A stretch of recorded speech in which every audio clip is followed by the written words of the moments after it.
he emailed me and said, you know, I think this would be a great presentation at MAYAC. And after I received the book and read it, I couldn't agree more.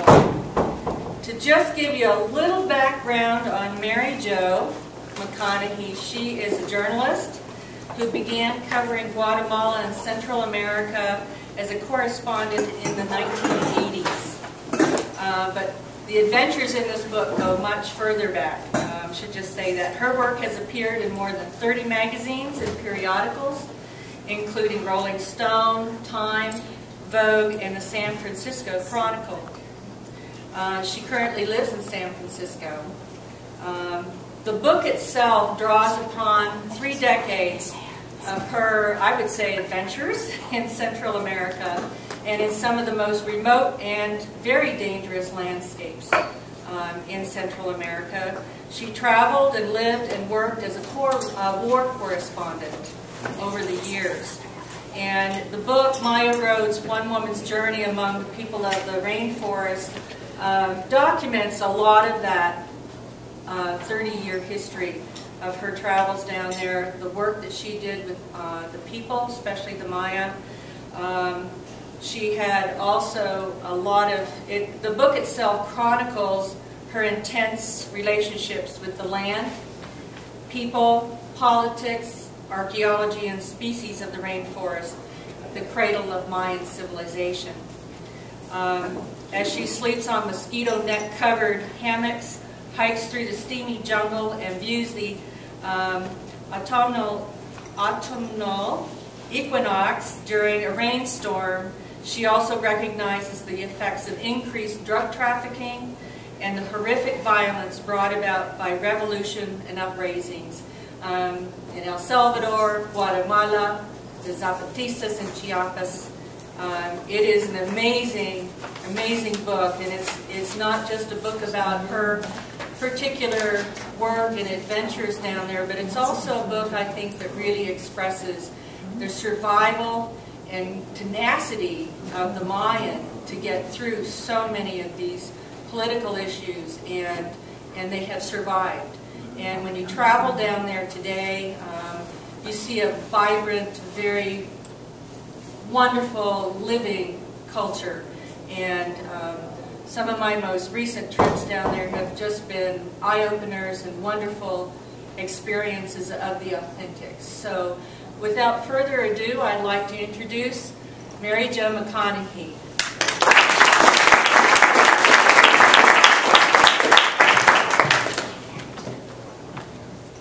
Thank you very much to Shelby. Thank you to Tom and Dorothy. I'm thrilled to be here. I'm new to Santa Fe, but just in a few days I realized what a very special place it is and how much you all have a tremendous civic engagement and spirit of volunteerism. I love that, and I know with so many other things to do on a beautiful Saturday afternoon, you must have some interest in the Maya or you wouldn't be here, so I'm thrilled about that. I'd like to do some readings, excuse me, some readings and just fill in with a little bit of talk in between and leave plenty of time for any kind of conversation that we could have that anyone wants to suggest. So as Shelby said, I began many years ago, and I think the best way to start is at the beginning and to tell you how I got falling in love, really, with the Maya and their rainforest. As a small girl, if I walk, can you hear me? Can you hear me? Fine? Yeah. Is this working good? As a small girl in Southern California, playing princess in pink tulle, I never imagined someday my dream clothes would be loose khaki pants, my dream shoes canvas boots. But something happened when I hit my 20s. Visiting Mexico City on vacation with my sister, I saw an exhibit about the Lacandon and Maya Indians in the National Museum of Anthropology. The year was 1973, but the native men still carried bows and arrows, their black hair long and wild. They wore tunics of white bark, pounded so fine it looked like cloth.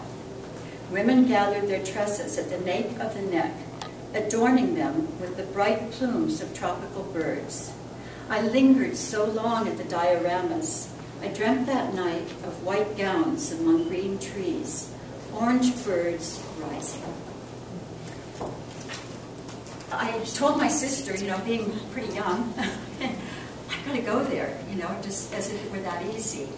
And she left. She went back home.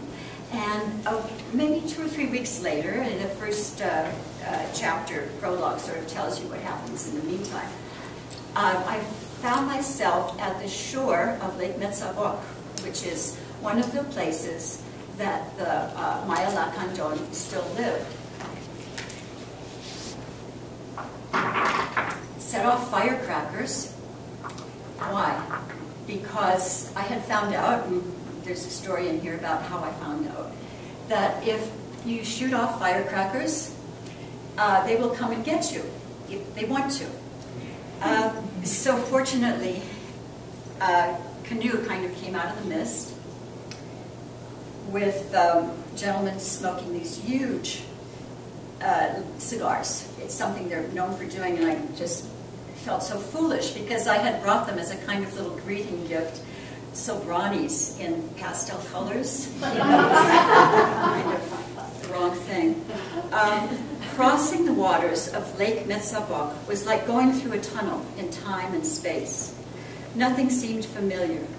Not the oversized tropical foliage, not the massive carved-out tree trunk in which we floated, not the shapes of the faces in the canoe. I was entering a world mysterious, lonely, possibly dangerous, but seductive. I could feel it in my skin. I skimmed the water with my fingers, trying to touch the passage itself. Even at that moment, so many years ago, I sensed the tunnel was one way, that having come through, I could never go back. Cocodrilo, said the Lacandon facing me, a warning to keep my hands inside the boat. The men were now smoking the absurd pastel cigarettes, gilt tips glinting in the fading sun. The two Lacandons smoked as they had smoked the cigars, no hands, the objects hanging from their mouths, pink and baby blue. As we neared the opposite shore, I saw half a dozen women standing on the beach. Between them and our cayuco, a cormorant nosedived into the water. It came up empty and soared away, as if the dive had been just for fun. When we banked and stepped onto land, the men dragged the bark to higher ground. I stood alone before the women. They giggled and chattered in their Puramaya language. All the while, they looked me over in a way I'd call rude, were it not for the fact that it was I who had arrived on their doorstep, uninvited, and for no apparent reason beyond implacable whim. Like their men, the women wore loose, unembroidered white gowns, but multiple strings of red seeds graced their necks. Their hair did not hang loose and wild like the men's. Instead, it was pulled back, so their features, brows, noses, chins, looked chiseled and refined. I stood my ground about 4 feet away. I could not remember a thing from the museum exhibit about Lacandon and Maya greeting customs. Buenas tardes, I said. Mucho gusto. No response. I wore a cap that covered my hair, no makeup, a Levi's shirt and jeans, boots. If they are new to me, I figured maybe I am new to them. 3 of the women broke away from the others. One reached toward me and I smiled, thinking she would touch my face. Instead, she gave a good hard squeeze, first to my right breast, then the left. I felt my eyes go wide, the smile freeze in place. The other 2 who had stepped forward did the same as the first. As quickly as it started, the strange test, I think it was a test, was over. The women motioned I should fall into line and they turned to walk. Last in the queue, I looked ahead and saw an extraordinary picture that I've carried with me ever after. At the nape of the neck, where the hair was gathered, each woman wore a clutch of dead birds. Those birds just hung there from the knots where the long black hair had been pulled together. Lushly colored dead birds that must have been somehow magically preserved, whose wearing marked the women as natural members of the forest, yet its conquerors too, a race of queens. Together we walked, they gracefully barefoot, I in my boots, for their settlement, named after the late Metzabok. There were many other experiences in the time I spent, which wasn't all that long, it was probably less than 2 weeks, in 2 villages of the Lacandon.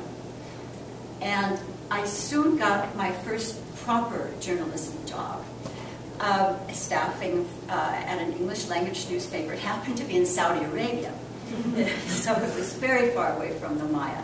But like anyone with an obsession, I tried as much as possible, and this was before internet, so you can imagine, to learn as much as I could about the Maya and get involved in their ancient history, to see where these people that I had been around came from. Coming back to the United States was very brief that I was in the States, because then the people for whom I worked sent me down to Central America because the wars were going on there. And with my colleague Tom and others, we covered the war in El Salvador, and I also covered Nicaragua and Guatemala and the invasion of Panama. So you can imagine, after several years of this, I really didn't want to see death and mayhem anymore. So I thought I would go back to this beautiful, calm, peaceful jungle, all of which it was, but also people lived there. And they were people who went back a long time, and people who, in many cases, resisted what they felt was a lack of dignity that had been imposed upon them by people from the outside. In 1954, probably everybody knows this, Guatemala, by the way, Guatemala and Chiapas, maybe people know, but it's really one, northern Guatemala, which is Zapatista, it's really one rainforest. It's a contiguous place. It just happens that in the 1890s they put a border through the middle of it and called this half, was Mexican and that half was Guatemalan. But after the Second World War, Guatemala, for instance, basing itself on the U.S. model and using Roosevelt as a model, had its first democratic election, began with 10 years, they called it 10 years of spring, where they had all kinds of reforms, including try at universal literacy, which actually worked fairly well, building schools, even for girls. This was big.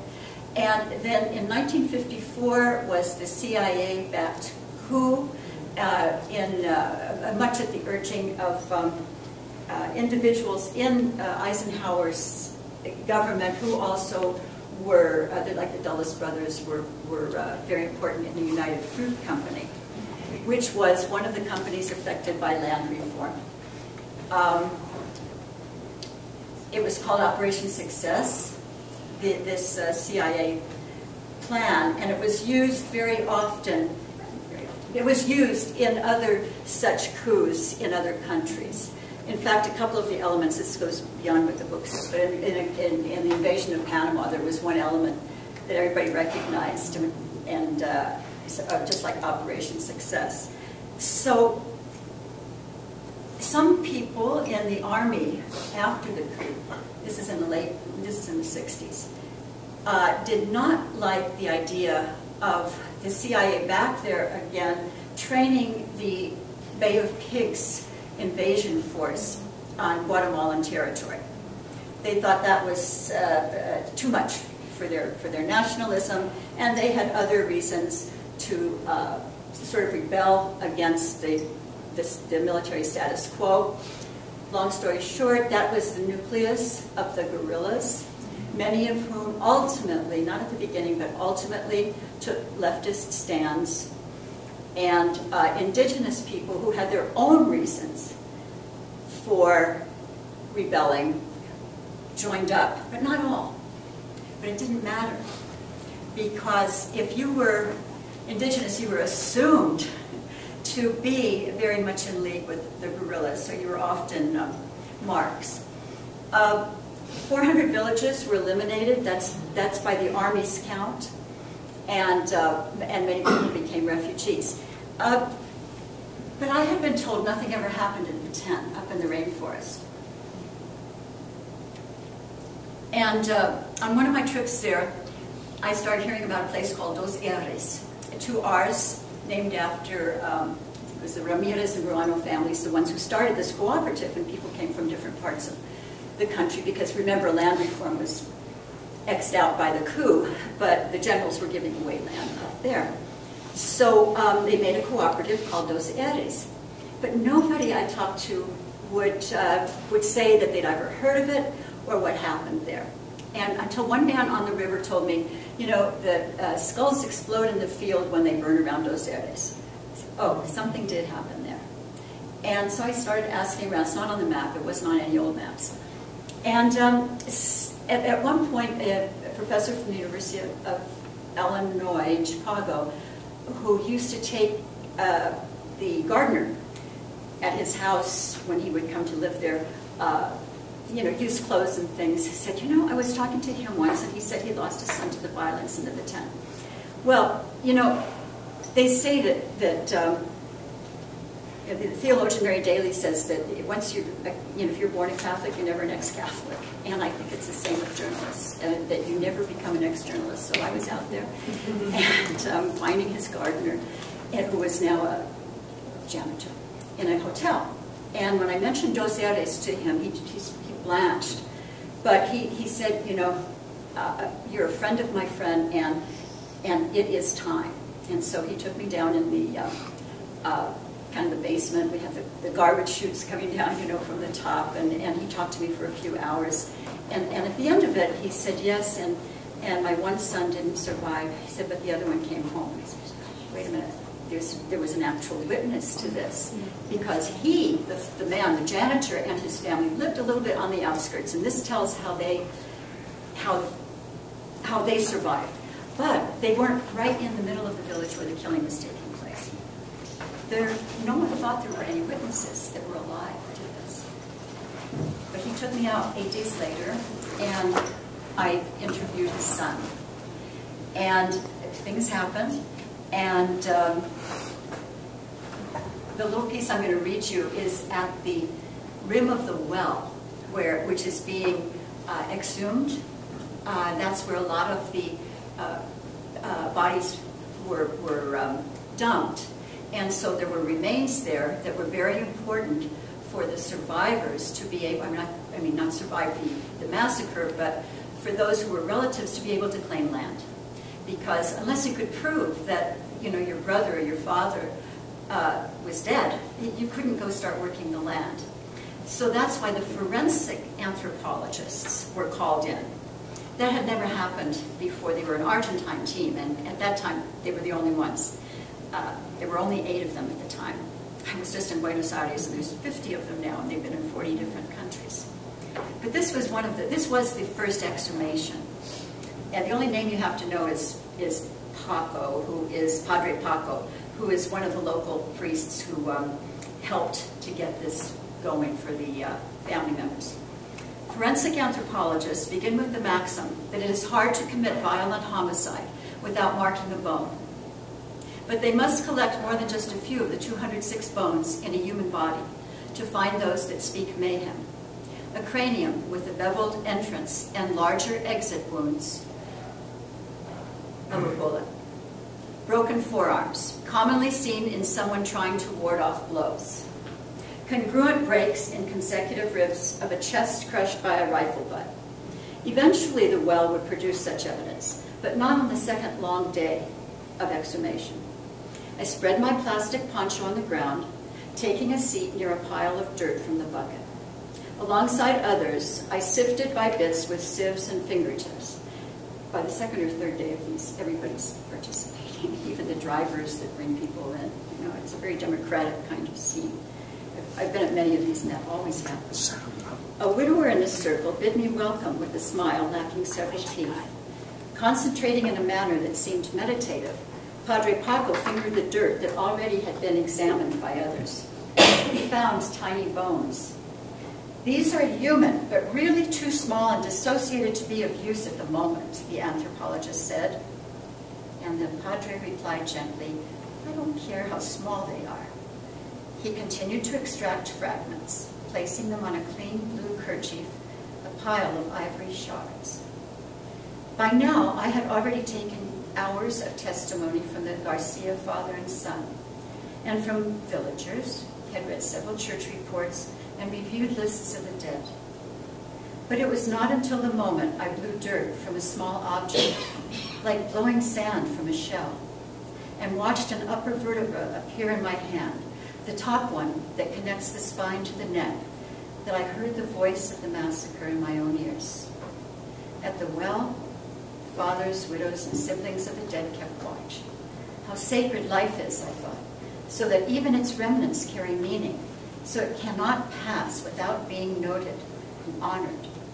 A lock of hair, a bone, ashes. The living must have something with which to remain, to touch, to guard. We must be able to say, this belonged to someone I loved, someone with a place in this world, someone with life. As a journalist covering the Central American wars, I had kept a list titled #, dead, continuously updated on an end page in my notebook. For quick reference, El Salvador, 50,000. Guatemala, 200,000. Nicaragua, 11,000. Reporting by the numbers had given no hint of the holiness of human life, not an inkling of the tears shed for each soul. At 17 feet, the well began to speak. The bucket yielded a rubber boot and a pair of women's underwear. The next time it descended and rose again, the anthropologist, now working on the surface, delicately lifted out a child's red t-shirt with decorative patterns at the shoulders. A boy's, volunteered one of the village women. For a child of what age, the anthropologist asked. 6. There were 350 remains found here in the nearby forest. Men, women, and a lot of children. The good part of this story is that today, I ended up following it, until today. Today, there are actually several of the perpetrators are accused and going through the justice system. There are an entire young generation of people, youngsters, my kids' age, that weren't, they were very young when all this happened or weren't even born, that are now working using the international, just lost the concept, but it's that concept that if you've signed the Geneva Accords and you're not processing some injustice in your own country, universal jurisdiction. That's it. Then another country can take up the case. And that's what they're doing. And there's nobody's safe now. Are all of the perpetrators going to be found? Not hardly. But maybe enough of them will be so that it'll be less likely that this will happen in the future. I'm not being Pollyanna-ish, but I think how they say the mills of God grind slowly, but they grind exceeding fine. And I think there's something to that. That these people will have to worry at least the rest of their lives, and anyone that wants to think about doing this again will have to be somewhat concerned. Maybe I'll just read you a little bit about the current Maya, because as you know, just as Shelby was saying, the Maya did not disappear in the 9th century. Something stopped. And there is a lot of discussion about that. And there's a whole chapter in here where I go with a very idiosyncratic archaeologist who has a certain point of view, and I end up really agreeing with his point of view about why the Maya, quote-unquote, disappeared. But in fact, there are 8 million Maya today. 15% of them live in the United States. They speak 27 different languages.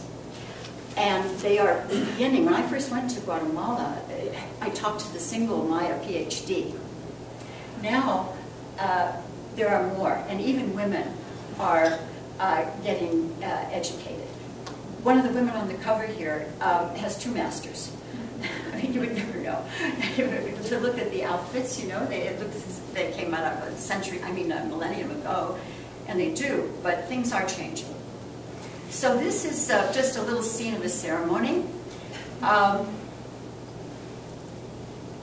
Just to backtrack, 2 years before this, I had interviewed Rigoberta Menchú, who was the Nobel Peace Prize winner that year. It was the 500th anniversary of the coming to this land, this hemisphere of the Europeans. And when I finished the interview, I said, well, is there anything else you'd like to say, you know? And she said, well, yes, we're going to reclaim our sacred spaces. What, like Tikal, like Sibelchaltun, like Palenque, what are we talking about here? And she goes, oh, among all the others. And I thought, oh my God, they're going to start occupying these places that are the #1 with coffee foreign exchange earner for the country. This is not going to be good. And I didn't hear anything else about it until a couple of years later. And then I kind of figured this is what they meant by reclaiming the sacred spaces. The Temple of the Great Jaguar. Have people been to Tikal? Yeah, so you can picture where this is. It's right in between the two major temples there on the Grand Plaza, and it's that real, they're both tall. Anyway, the Temple of the Great Jaguar rises stony and high from the main plaza at Tikal. Just outside the plaza, the jungle begins. It is not unheard of for travelers to become lost only a couple of 100 feet from the trail. So thick and tricky is the forest. It grows above, around, and behind the ancient structures, towering trees making a dense green backdrop to every building of stone. At the base of the Jaguar Temple's grand stairway, Ramona, that's my friend, swept with a palm branch, cleansing the space that would become sacred. Elderly twin Akihab, they're like spiritual guides, or you can call them priests, spiritual guides, heads wrapped in red cloth, knelt and prayed. There could be energy here of others, bad or good, Ramona said, sweeping as if the grass were the floor of a house. You just never know. Ramona and I have been friends for more than 20 years. She was already consecrated as a Maya Akik, a kind of priest, when we met, and from the beginning has kindly explained what is happening when I attend a Maya New Year, that's the one on the 260-day calendar, the short count, or a ceremony of petition. When she asked me to meet her and other spiritual guides in Flores on a certain day in 1994, I said, okay. I guess they were going to pray in a place or in a way that might draw sensitive, official attention. At such times, it was always good to have a foreigner around. Such an invitation from Maya had come more than once as the war died down and the indigenous became less secretive about traditional religious observance. They never stopped, but they kept it to caves and very secret places. For years, discretion had been their watchword. When the army suspected all natives of being rebel supporters, a low profile was best.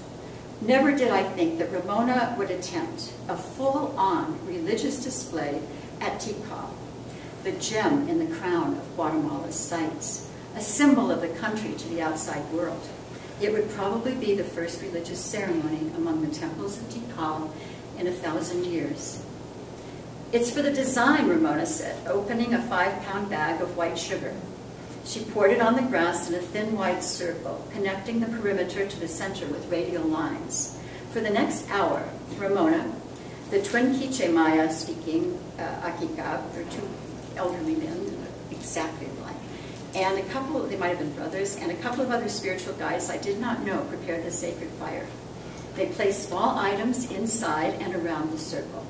Stones of heady copal incense, squares of chocolate, clean-burning pine sticks called ocote, aromatic sap. Don't worry, Ramona had assured me when I discovered what we would be doing in the national park, where fires, of course, were not allowed. I have been speaking to the abuelos, the grandfathers and grandmothers, for more than a year to hear their counsel. They consulted the calendar, she said. They prayed. Some Maya who survived the war wanted to reclaim the religious spirit of famous archaeological sites, which were usually spiritual sites. The impulse was mixed with the so far amorphous Maya identity movement.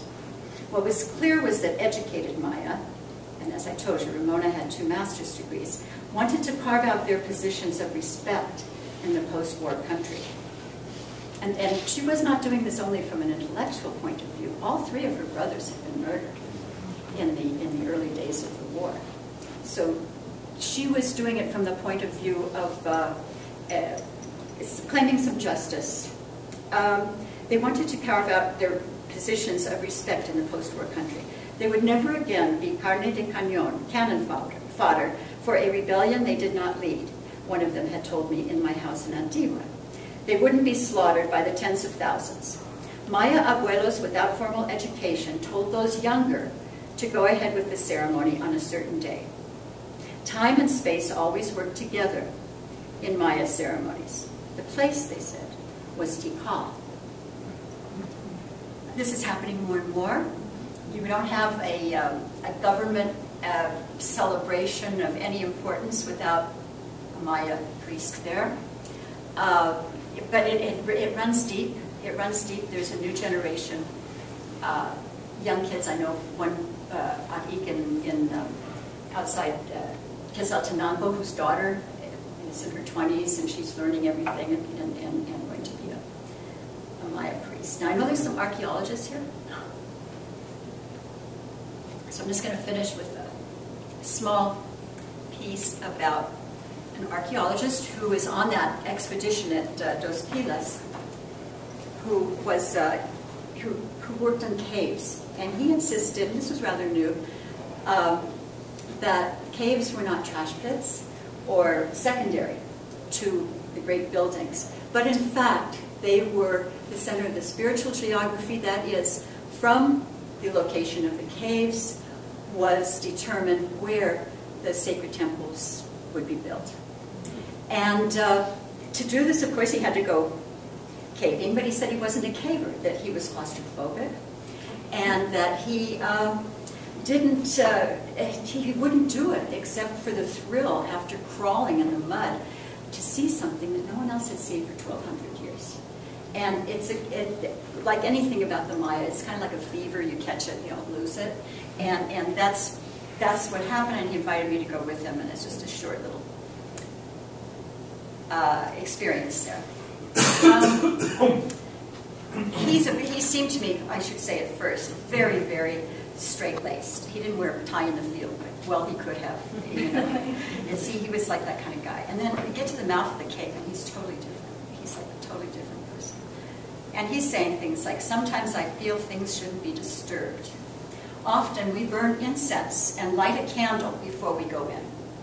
Sometimes workers absolutely won't go inside and won't tell you why. So you don't insist they enter. This is one of the real deep mysteries, very difficult to get at. We were already walking slowly toward the dark interior. Brady turned and warned me with a look from under the hard hat. These are very powerful places where some people are extremely uncomfortable. He was right to smell ambivalence. The string of chambers past the mouth and its tubular maw was strong as a magnet. Who knew how far back it went? It felt like I could stand too close and it could suck me in with its deep breath. I did feel afraid. I feared being helpless in the wet underground, prey to an unexplored subterranean river that could rise unexpectedly, fill a chamber in a few seconds. Afraid of holding my breath, feeling in panic at the slimy walls for an exit, sucking at the last air with my mouth against the ceiling of the cave. I have always been afraid of water. Odd for a sailor's daughter, I blame it on the asthma, the experience of gasping for breath. Brady was heading into the cavern's dark entrails, farther than I had expected to go. I willed my lungs to hurry, to adjust to the clammy air. And time passed, but I couldn't tell how much. The generator had gone out, so we only had our little flashlights, that's the other thing. Perhaps total silence throws off the sense of time. But the silence of the cave is an illusion. In time, the ears sharpen to the gray, spitting sound of rock walls perspiring into rivulets. The in and out hush of the cavern, breathing from deep in its unseen lungs. I was glad not to be alone. although another person would not be much help if the river rose suddenly. In certain seasons, after strong rain, it has risen and flowed out of the cave mouth in a torrent so loud it is heard outside Ruler II's pyramid, almost half a mile away. I heard a rushing sound. Water? I whispered. No, Brady said. Bats. Thousands of them, disturbed by our coming. It's time we leave anyway, he said. In the circle of light, in the flashlight, the ceiling looked placid with hills of shining black coral. Staring, I saw the mounds were not solid but writhing. Suddenly they broke apart, becoming bats, descending and flying past us. Toward the late afternoon light outside, at first just a few, but then black clouds of them, screeching at high pitch, making me feel I was stumbling through a nightmare. I wore a wide-brimmed hat, but in the dark it was still upsetting when occasionally its sonar gone awry. One of the bats slammed into my head. "You okay?" called Brady. "This is the part some people might not like." Thank you very much.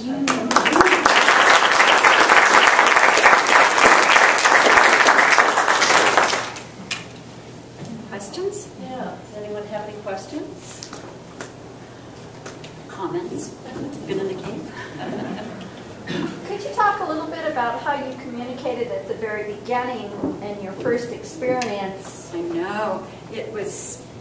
That's really the heart and soul of the chapter. because men and women are different. And there was a level of communication with the wives of the chief. You had three, they all had the same name. And the men would speak some basic Spanish. And then, I don't want to give it away, but something happens over those 30 years with regard to communication. And it becomes easier, but it becomes easier because something may have been lost in the way people originally communicated. I mean, these are all real people. It's all in flux at all times, whatever history it is. I didn't speak any of the Maya languages. And to get through the last bit of jungle, there were no roads at that time around that has changed. And the last day of walking in, engaged I think it was Tutuhil, I can say it in here, one of the other Indian groups who had never been to see the Lacandon, but he spoke good Spanish. And I spoke with him, and he was going to get married, and so he needed money, and so he was, I was going to pay him to take me to the lake. And oh, did he enjoy meeting these people, and all of this, and they got along great. So that was the level of communication with the Maya at the beginning. Of course, subsequently, Spanish is the lingua franca. And in fact, it's very interesting about this business of the lingua franca among all the Maya, because now people that could not talk to each other before, especially these young men that go out of the villages looking for work. Let's say Cancun. Cancun gets built, and all these young men are coming to Cancun to work, to be waiters or clean up or whatever. And they're speaking to each other in very basic Spanish, even though they speak different languages. And they're starting to discover they have things deeply in common. And that, for the Maya movement, what's Maya movement? I mean, people consider themselves Quiche or Lacandon or whatever, but it's changing as we look at it. So the business of communication is absolutely at the heart of a lot of this. I mean, it goes beyond language. That's one thing I found out right away. I call this, this is a travel book.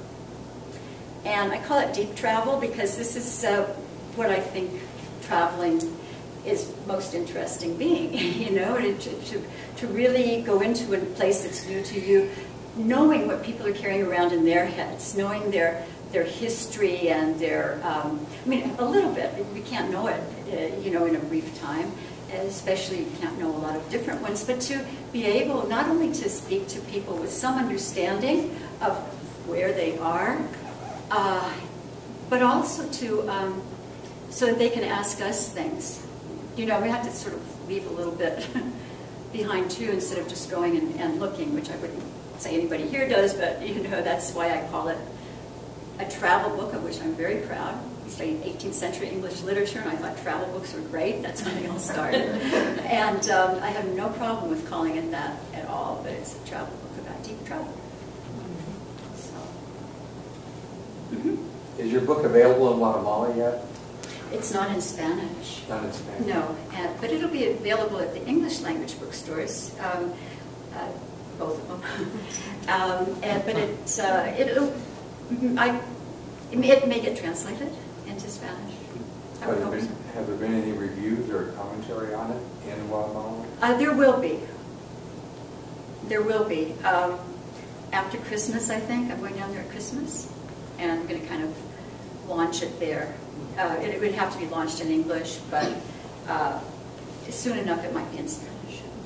Yeah, it's a very interesting moment in Guatemala. For instance, the elections are just one round away. The first round, an individual won, but did not get. This individual was responsible for an entire area in Quiche during some of the worst massacres. He got more votes than any other candidate, but he didn't get 50%. So there's going to be a second round in November.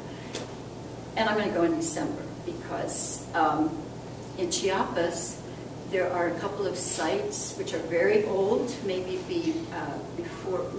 between the Olmec and the Maya, which might be very interesting places to watch the solstice. So the 21st, we'll go there. Next week is the equinox. Yeah. So anybody wants to go to Washington, that's a good place to go. It's a fascinating part of the world, and the beauty is stunning. The changes are for good and bad. The Zapatista revolt has created some, not big in number, but very significant areas in Chiapas that are independent of the central government, where Indian kids are learning to read for the first time in the Zapatista caracoles. That just did not happen with the Zapatistas who rebelled. The shooting war only, bang bang as we call it, only went on for 10 days.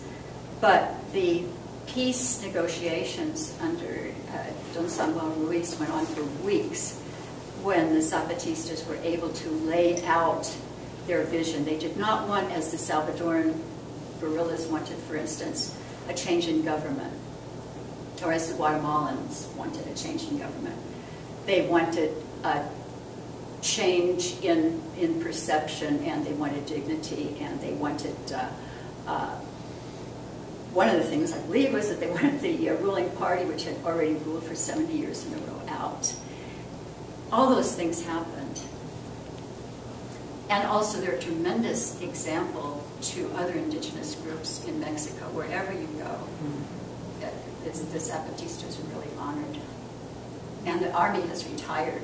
It just says that it's an army at the behest of the civilian government, so you don't see these guys at all anymore. You used to see them, all the time.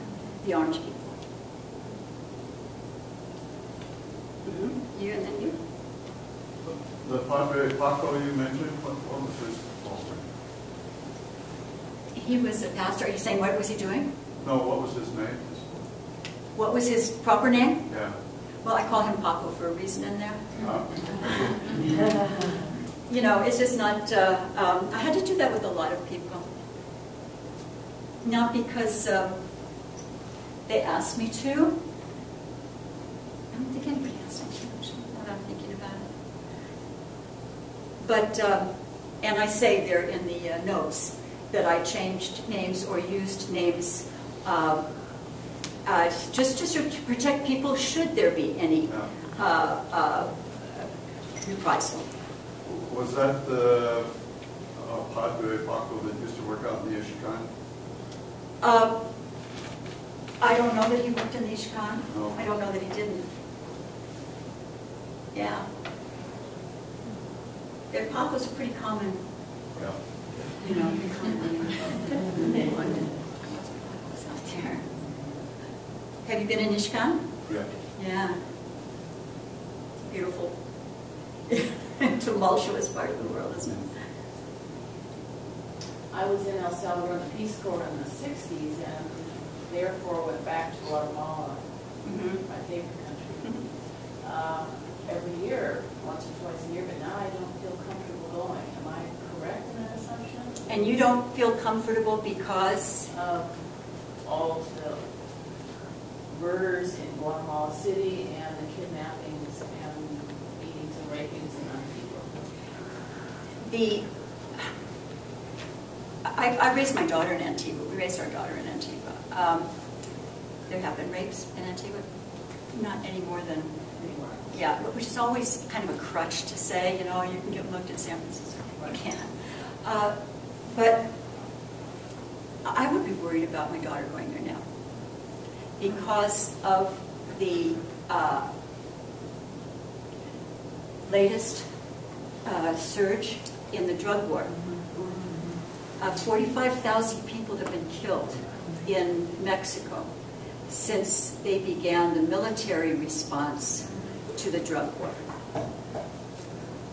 It's squeezed over into Petén, and there is this, I would go to the sites, and, you know, I'd go to the cities, and I'm going to Christmas, and we're all going this way. But I would not go the same routes I used to go from Petén to Chiapas, just kind of flagging down cars. Oh, are you going this way? I can't believe, you know, did that like last year or 2 years ago. It has really changed, and it's really changing fast. And that's because of our appetite and our, if you ask me, refusal, nobody asked me, I'm going to tell you, our refusal to decriminalize these drugs that are making a huge amount of money for a certain elite which is armed and can bring states down, bring countries down.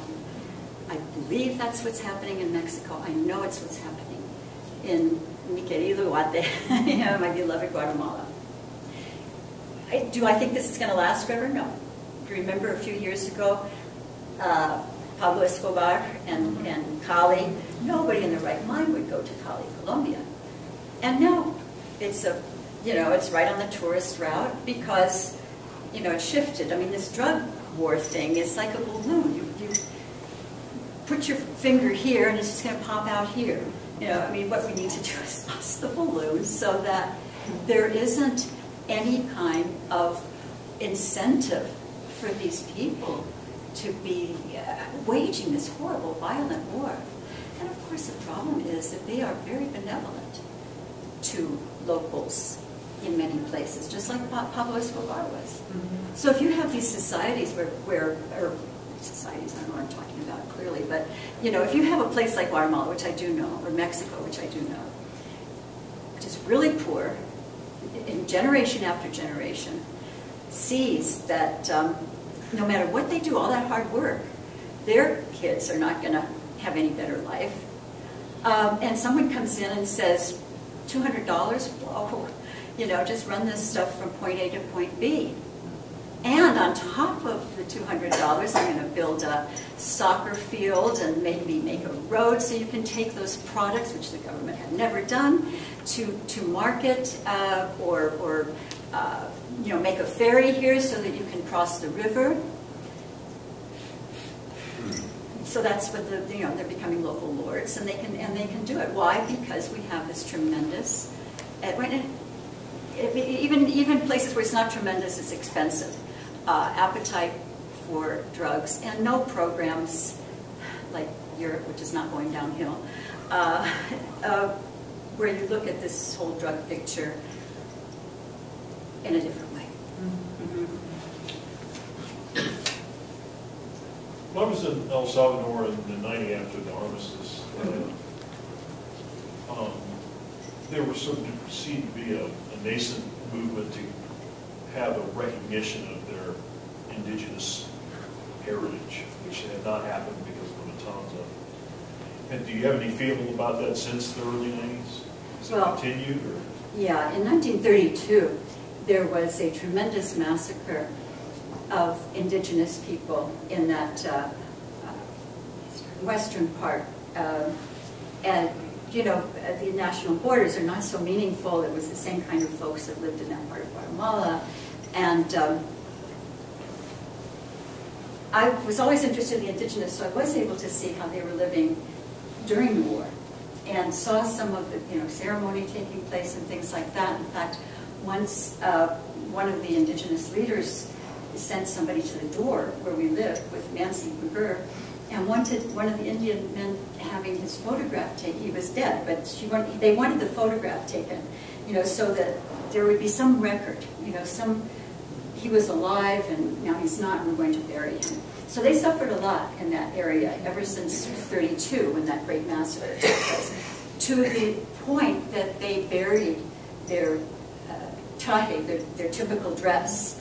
They even buried their machetes, because to be a farmer was to be an Indian, was to be poor, was to be the enemy. I mean, it's absurd, but these men even buried machetes.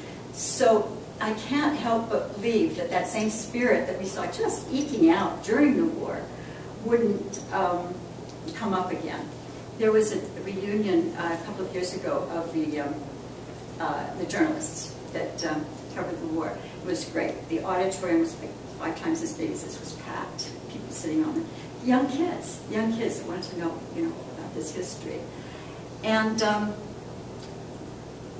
they didn't. A lot of them didn't even know about I know you're interested in the indigenous thing, but that they didn't even know about it. That the indigenous sort of existed there. But what they did know about, and what we could never do during those years, were all of these archaeological sites, which were now accessible. You could never have an archaeological team at that time, which might have a lot of equipment and, wow, even a GPS maybe. I mean, that would be gold to either side. And in fact, that eccentric, I shouldn't say this, but this archaeologist, he is eccentric, that is quite likable in a certain way.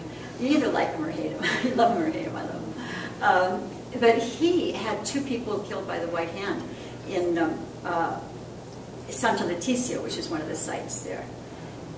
Early on, when he was first working there, was early years of the war, must have been in the 70s.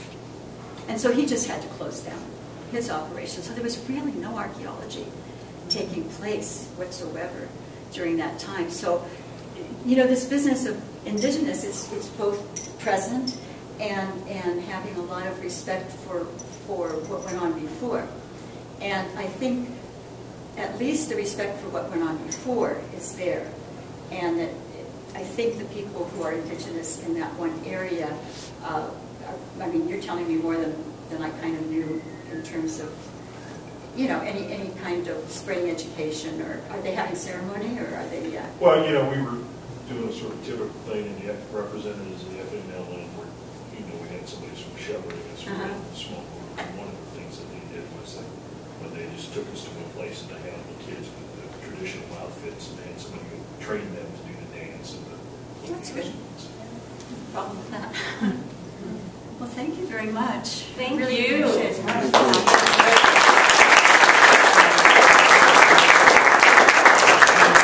The book is for sale here in the gift shop, and Mary Jo is going to do a book signing, so be right at the table there in front of the gift shop. So I highly recommend it. It is a great read.